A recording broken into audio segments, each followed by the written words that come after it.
حنا كنتفقوا مع الكل على أن مشاكل القطاع مزمنة ومتراكمة. هاد مزمنه ما رديت لها البال حتى كنت كنمونطي. مزمنه مهمتي على مزمنه. هاد مزمنه ما غنحس بها غير انا ولا شي واحد اللي عنده مو ولا با مريض بشي مرض مزمن. انت كوزير الصحه كنظن راك عارف مزمنه يعني راه غتبقى معاك حتى تموت. يا ربي بيكونش قصده.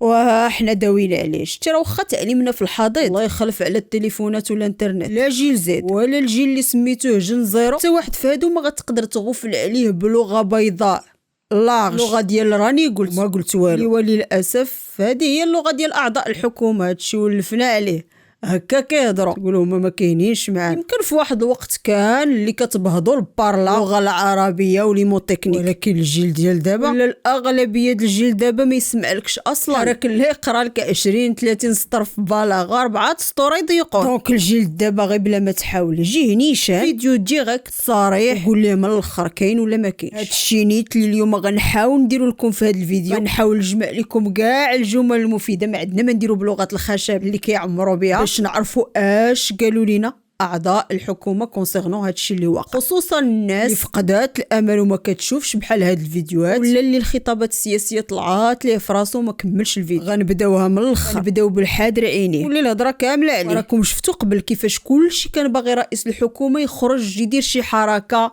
يهضر، ولكن هو بقى مصمكه حتى خرجت السيطره، حتى اصلا ما بقى حد باغي يخرج. رئيس الحكومه اليوم خرج وعلى ما سمعت يعني هذا اجتماع اعتيادي كيديروه كل خميس. بيان سور ما جاتش هذا الخميس وحنا عايشين هاد الظروف ما يهضرش على هذا الشيء. دونك عطانا واحد جوج كلمات واللي المفاد ديالهم طبعا على حسب ما فهمت كيقول باللي راه متبع معانا التصعيد ترى هاد يومين التخريب وداك الشيء اللي خلف 3 ديال القتله. الله يرضى على المخزن راه داير خدمته. المهم المعلومه في حاله ما كانش في راسكم زعما الحكومه فراه كيقول لكم قالت لكم نعم مرحبا اجي نتناقشوا. الحوار هو اللي كيخرج هو الحل، ما داكشي زعما ديال الشغب وداك الشيء راه ما خدامش وما كيخرج. ودابا هنا فين قال تخرج كيفاش غنتناقشوا؟ واش اصلا حنا عاد غنتحاوروا؟ مطالب راه باينه زعما الصحه والتعليم هنا وعلى ما كيبان لي جوج د الحوايج. الحكومه الا جيتي تشوف داكشي اللي عندها راه قالت معنى الحلول اللي عندها راه قالتهم. هادشي راه سمعناه اترافير الخرجه مثلا ديال المعني بالامر حتى هو وزير الصحه اللي خرج وجانا من الاخر وقال لك باللي مشاكل الصحه مشاكل اللي مزمنه متراكمه. يعني المشكل ديال الصحه راه عرفناه عبر الحكومات. وزير الصحه كيقول لك بالنسبه لي انا راه درت واحد الحاجه زوينه. كيقول في الوقت اللي الحكومه كل عام كتوظف 200 240 طبيب، في الوقت اللي ديما كيبقى واحد الديكالاج ما بين التخرج والتعيين حاول انه يحيد هذا الديكالاج وفي بلاصه ما يعين 200 240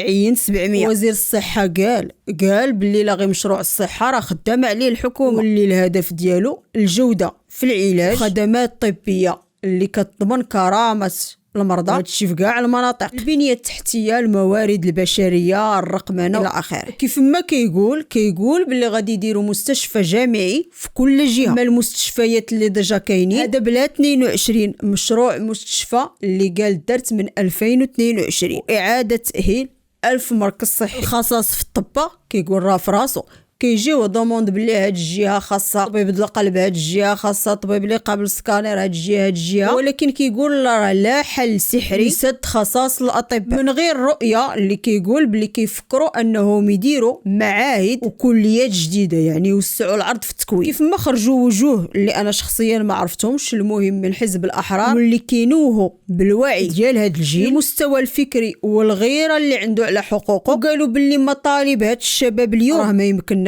نكروها كيف ما يمكنناش نكرو الاصلاحات اللي كنديروا. غير هو كاين مشكل، كاين شي خلل ربما في التواصل. كيقولوا باللي ربما راهم مفرطين وما كيبينوا لناش في التلفازه زعما وداك الشيء ما كيبينوا لناش مشاريع الاصلاحات ديالهم. هنا راه كانوا سبقوا اخنوش وهضروا على ابواب الحزب اللي غتحل الحوار مع هاد الشباب. كيقولوا يجيو ونسمعوهم ينخرطوا في العمل السياسي لما تماما نفس هالهضره تقريبا اللي قال وزير الثقافه البهدي بن سعيد ملي اختار انه يخرج مع واحد اليوتيوبر ماشي مع منبر صحفي. دايوغ كاين اللي خدا من هذه موقف في الصحافه. طبعا كوزير الثقافه راه غادي يهضر على داكشي اللي دار هو كانجازات، ما غاديش يهضر على الصحه والتعليم، هادشي بعيد عليه. صف انه غادي يقول ان مطالب الجيل زد في التعليم والصحه راه ما يمكن ينكرها لا الأغلبية ولا المعارضة، واعترف أن فعلا كاين مشكل في التواصل مع جيل اللي كيعرف غير تيك توك والسورس دانفورماسيون ديالو جايه من لي بلاتفورم ديجيتال. اما فيما يخص الحوار والنقاش واللي خاص يفتحوه مع الشباب فراه نقدروا نقولوا زاد فصل شي شويه. الا كان رئيس الحكومه قالنا باللي خاصنا نتحاوروا ونتناقشوا والباب مفتوح في الفضاءات والمؤسسات العموميه، السي بن سعيد قال باللي الباب مفتوح حتى في التطبيقات وعطى المثال بجواز الشباب. الحاصل بالمختصر المفيد بلا ما نكذبوا على بعضياتنا، الحكومه كتقول لك باللي مطالبنا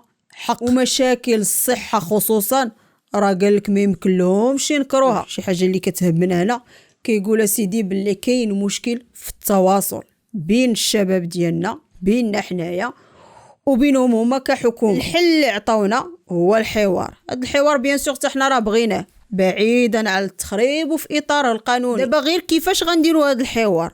واش غنمشيو عندهم زعما الاحزاب يزيدوا يفصلوا شي شويه هاد المؤسسات والفضاءات العموميه اللي كيقولوا غنتحاوروا فيها واش هي دور الشباب ولا شنو؟ عاوتاني لا نصدقوا غاديين عندهم قاصدينهم يديروا لنا ما دار وزير الصحه طلعوا تحتاجوا في الرباط وحنا شفنا النتيجه. اما بالنسبه للدعوه للاصلاح فراه كيقولوا هذه منهجيه بادينه وخدامين في الاصلاح، وحنا الا نضنا في هذا الوقت اللي هما كيقولوا راه خدامين في الاصلاح كنقولوا بلي راه ما كاين لا اصلاح ولا والو. كيقول لك اجا سيدي يلاه وعطينا المقترحات ديالك قول لنا شنو اللي كاين هابا بالحوار. ولكن السؤال دابا هنايا هو علاش انا انتخبت عليك؟ قلتوا الحوار ما كنظنش غيكون عندهم مشكل مع الحوار، المهم هو المطالب تحقق والحلول تبان على ارض الواقع. هادشي حنا اللي كيهمنا. كانت معكم فاميليا، السلام عليكم.